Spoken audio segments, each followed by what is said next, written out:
अस्सलाम वालेकुम viewers, welcome back to my YouTube channel drama reviews. आज की इस वीडियो में मैं आपके साथ ड्रामा सीरियल सिनफ़े आहन के बारे में बात करूंगी।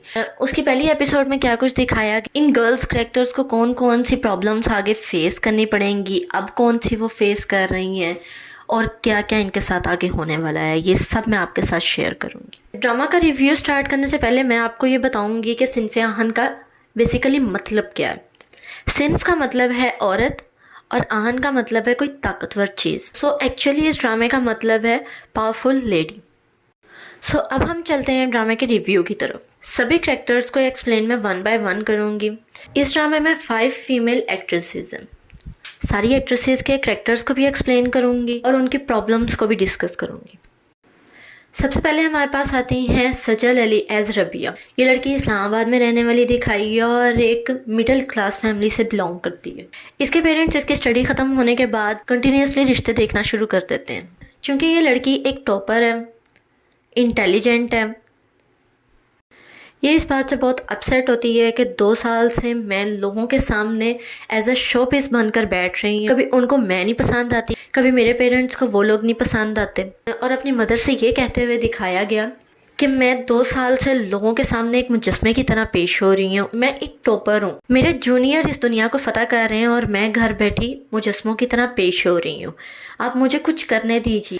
यहाँ पे उस्मान मुख्तार ने भी रोल प्ले किया है एज दानियाल, जो कि रबिया के ब्रदर दिखाए गए हैं। वो भी एक आर्मी ऑफिसर होते हैं। इन दोनों बहन भाइयों की बहुत अच्छी बॉन्डिंग दिखाई गई है। रबिया उसको सरप्राइज़ देने के लिए उसके लिए बर्थडे पार्टी अरेंज करती है।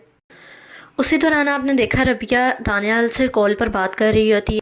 ये पूछ रही होती है कि आपने कब घर पर आना है। जब दानियाल कहता है कि मैं अभी लेट हूँ तो वो क्यों चीख मार देती है। वो चीख इस वजह से मारती है क्योंकि उसके साथ प्रैंक हो जाएगा। प्रैंक क्या होगा, इसके आगे कोई इंसेक्ट आ जाएगा जिससे ये बहुत डरती होगी, लाइक कोई छिपकली, कोई और चीज़, जिसको देखकर ये चीख मार देती है। और वहाँ से इसका भाई बहुत परेशान होकर जल्दी जल्दी घर पहुँच जाता है। यहाँ पर इसका भाई कहेगा कि मुझे यकीन नहीं आ रहा कि तुम मेरी ही बहन हो। मैं आर्मी में वहाँ पर पता नहीं क्या कुछ फेस करता हूँ और तुम यहाँ पर एक छिपकली, एक कॉकरोच से डर रही हो। और ये इस बात को बहुत ज़्यादा दिल पर ले लेती है क्योंकि ये उन रिश्तों की वजह से भी बहुत ज़्यादा एग्जॉस्टेड हुई थी और अब इस बात की वजह से भी ये बहुत अपसेट हो गई है, जिसकी वजह से ये फ़ैसला कर लेती है कि मैं भी आर्मी ज्वाइन करूँगी। इसके पेरेंट्स इसको बहुत मना करेंगे और ये भी कहेंगे कि ये सब कुछ नहीं कर सकती, लेकिन ये अपने फ़ैसले पर डटी रहेगी और टेस्ट के लिए चली जाएगी।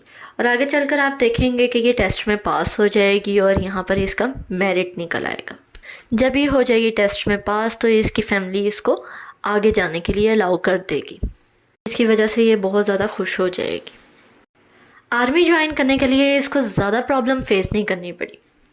एक और करैक्टर की बात कर लेते हैं। Yamuna Zaidi as Shaista role play कर रही हैं। ये भी लड़की अपने तबके की बहुत लाइक फाइक लड़की दिखाई गई है। इसको एक पठानी लड़की दिखाया गया है, लेकिन इसकी दादी और इसका बाप जो है वो बहुत स्ट्रिक्ट है। वो कहते हैं कि आर्मी ज्वाइन करना औरतों का काम नहीं, मर्दों का काम है और औरतों का काम सिर्फ शादी करना है। लेकिन ये अपनी छोटी बहन के सपोर्ट की वजह से आर्मी में अप्लाई कर देगी। यहाँ पर इसकी माँ भी बहुत सपोर्टिव है, लेकिन इसको प्रॉब्लम सिर्फ फेस करनी पड़ेगी तो अपने बाप और अपनी दादी की वजह से। लेकिन ये अपने बाप से छुप के आर्मी टेस्ट के लिए चली जाएगी।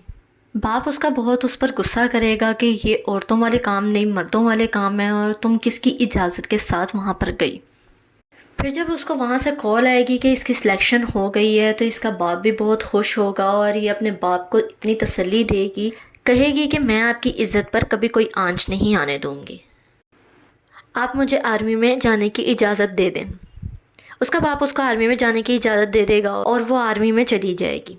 नेक्स्ट कैरेक्टर की बात कर लेते हैं। कुबरा खान रोल प्ले कर रही हैं एज माजबीन मस्तान, जो कि इस्लामाबाद से बिलोंग करती है। बहुत रिच फैमिली दिखाई गई है और ये लड़की बहुत मॉडर्न दिखाई गई है। ये बहुत तंग है अपनी फैमिली से क्योंकि इसके पेरेंट्स हर वक्त लड़ते झगड़ते रहते हैं। जब ये लड़की आर्मी से इंस्पायर हो के आर्मी में जाने का फ़ैसला करती है तो इसकी माँ इसको बहुत डिग्रेड करती है कि तुम आर्मी ज्वाइन नहीं कर पाओगी। इसका जो फ्रेंड दिखाया गया है वो भी इसको बहुत रोकेगा, लेकिन ये उसकी भी बात माने बगैर टेस्ट देने के लिए चली जाएगी और एंड पे टेस्ट में पास हो जाएगी और इसके पेरेंट्स भी हंसी खुशी मान जाएंगे। लेकिन ये लड़की ऐसी दिखाई गई है जो अपने कंफर्ट जोन में है, और जब ये आर्मी में जाएगी तो उसकी ट्रेनिंग की वजह से इसको बहुत ज़्यादा प्रॉब्लम्स फेस करनी पड़ेंगी। एक और बहुत ही इंटरेस्टिंग कैरेक्टर की बात कर लेते हैं, रमशा खान, जो कि रोल प्ले कर रही हैं एज परिवश। ये लड़की बलूचिस्तान से बिलोंग करती है, जिसकी फैमिली में इसका बाप बहुत सपोर्टिव दिखाया गया है, जो कि इसको बताता है कि सरदार ने हमारी ज़मीनों पर कब्ज़ा कर रखा है। और ये अपने बाप से कहती है कि सरदार से मैं बात करती हूँ कि हमारी ज़मीनों को छोड़ दे, तो इसका बाप उसको मना कर देता है क्योंकि वो अंदर ही अंदर डरता है। इसके केस में इसका बाप तो बहुत सपोर्टिव है, लेकिन इसकी माँ इसको हर चीज़ से रोकती टोकती है। चूँकि इसके सरदार की इस लड़की पर बहुत बुरी नज़र है, वो अपने ग़ुलाम को भेजता है इसे शादी करने के लिए। यहाँ पर अपने बाप से परिवेश कहेगी कि मैं आर्मी को ज्वाइन करना चाहती हूँ। इसका बाप तो इसको इजाज़त दे देगा, लेकिन इसकी माँ इसके बहुत ख़िलाफ़ होगी और कहेगी कि तुम ऐसा नहीं करोगी। लेकिन इसका बाप इसको सपोर्ट करेगा और कहेगा कि अगर मुझे मोहल्ले वालों की बातें भी सुननी पड़ी तो मैं सुन लूँगा। मैं अपनी बेटी को बाहिम्मत देखना चाहता हूँ। इस लड़की को अपने सरदार की वजह से बहुत सी प्रॉब्लम्स फेस करनी पड़ेंगी। फिफ्थ एंड लास्ट कैरेक्टर की बात कर लेते हैं। यहाँ पे सायरा यूसुफ को दिखाया गया है एज आरजू, जो कि लाहौर के किसी इलाके से बिलोंग करती हैं। इसके माँ बाप बहुत सपोर्टिव दिखाए गए हैं। इसका बाप बहुत अच्छा सिंगर है और ये खुद भी अच्छी सिंगर है। ये लोग जिस घर में रह रहे होते हैं किराए पे, उसके मालिक मकान के बेटे के साथ आरजू को हो जाता है प्यार, लेकिन वो इसके साथ टाइम स्पेंड कर रहा होता है 5 सालों से। आहिस्ता आहिस्ता आरजू को ये फील होगा कि ये मेरे साथ सिर्फ टाइम स्पेंड कर रहा है, ये मुझसे शादी नहीं करना चाहता। तो ये सोचेगी कि एटलीस्ट मैं ऐसा कुछ करूं जिसकी वजह से मैं अपने बाप को सपोर्ट कर सकूं। तो ये आर्मी में जाने का फ़ैसला करेगी। इसके केस में इसके लिए प्रॉब्लम इसके पेरेंट्स नहीं, बल्कि वो लड़का होगा जिससे ये प्यार करती है। उसके लाख मना करने के बावजूद ये आर्मी ज्वाइन कर लेगी और वहाँ पर पास भी हो जाएगी।